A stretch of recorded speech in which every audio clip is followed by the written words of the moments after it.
The person at the top has no face.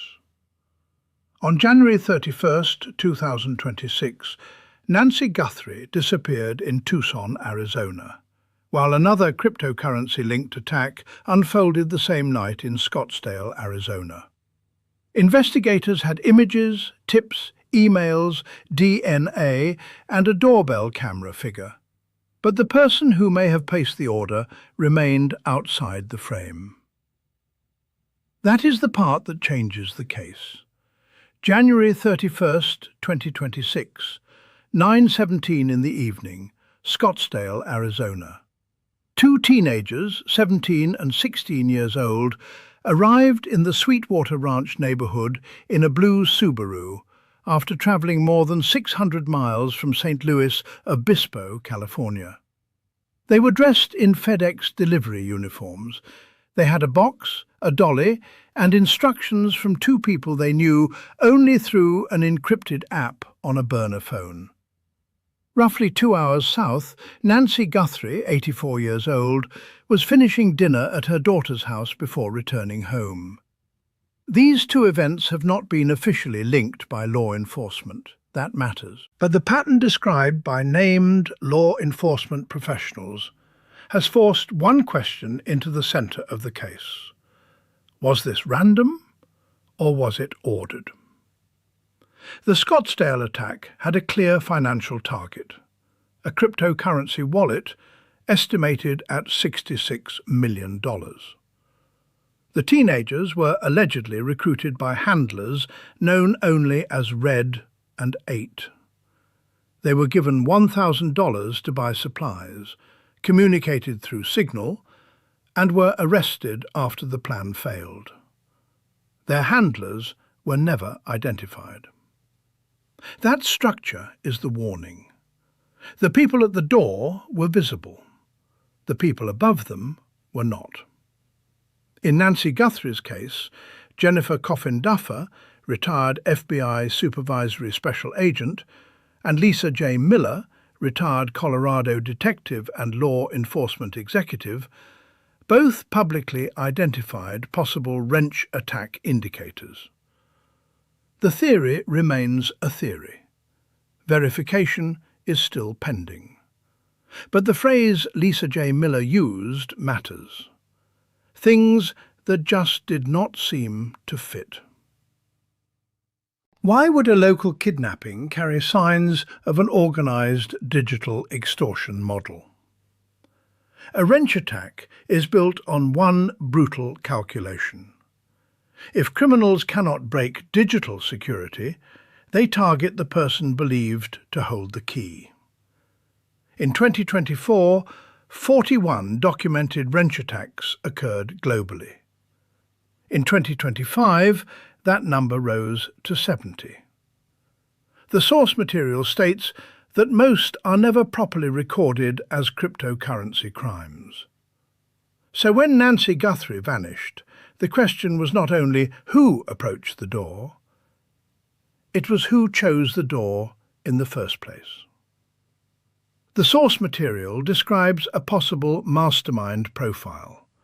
Overseas, computer-savvy, young and familiar with anonymous communication, dark web forums, encrypted apps, layered VPN systems, and countries with no extradition treaty with the United States. That profile does not prove who ordered anything. It defines what investigators may be facing. The person seen near Nancy Guthrie's home was described in the material as a street-level actor. Porch Guy, a porch monster, a mope. Those descriptions point to the same investigative idea. The person on camera may not be the architect. The doorbell footage details are strange. Reflective strips on the backpack, a holster worn awkwardly, a flashlight held in the mouth while vegetation was placed into a camera lens. None of that looks polished. But the absence of nearby mobile phone data creates a different problem. The source material says geofencing produced nothing useful near the home. No phones, no pings, no ordinary digital trail. That suggests planning, not proof, planning. Here is the strongest contradiction. A person who looks disorganized on camera may have been operating inside a plan designed to avoid modern surveillance.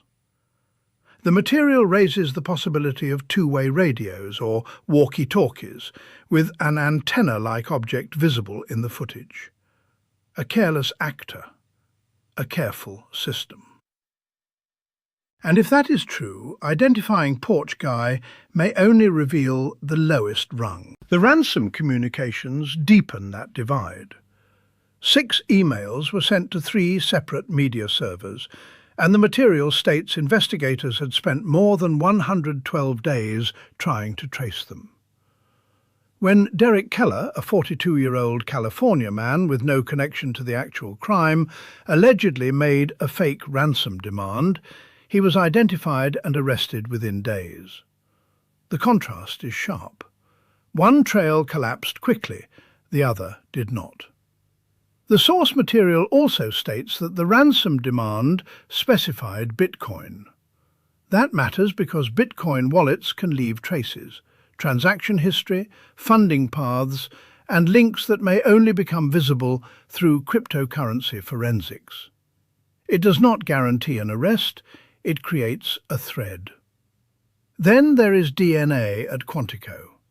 Genetic genealogy is described as active and ongoing. Sheriff Nannis said investigators believe they are getting closer to identifying the unknown DNA contributor. If biological evidence belongs to Porch Guy, encrypted apps and aliases cannot protect him from that. The legal and investigative stakes are narrow but significant. The Scottsdale case is verified in the source material as a separate cryptocurrency-linked attack on January 31, 2026, involving Jackson Sullivan, 17, and Skylar Lee, 16.